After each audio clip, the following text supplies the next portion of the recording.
વાહ મમ્મી વાહ, માર્કેટિંગ તો તારી પાસેથી શીખવા જેવું છે. હા પણ તો શીખો કઈક મારી પાસેથી શીખો. હા પણ તો શીખો કઈક મારી પાસેથી શીખો. મમ્મી મમ્મી મમ્મી મમ્મી આ શું છે? આ શું કરશો તું? આ બધી ટુરિસ્ટ બેગ છે. જો આમાં ગોઠવું છું બધો સ્ટોક.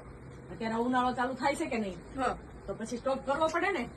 વેકેશન પડવાનું છે તો ટુરિસ્ટ બેગ જોશે ને વધારે. પણ મમ્મી આટલી બધી બેગ?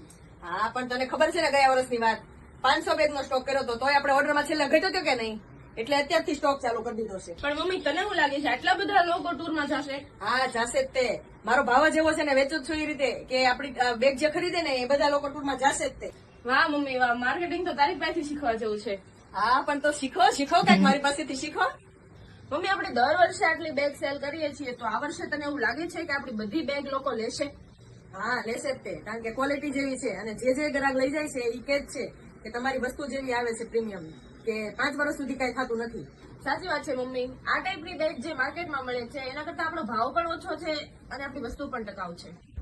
એટલા માટે જ મેં આ વર્ષે નક્કી કર્યું છે કે જે લોકો ટૂરમાં જાય ને એની પાસે આપણી જ બેગ હોવી જોઈએ, શ્રી બેગ્સ એન્ડ કવર્સની.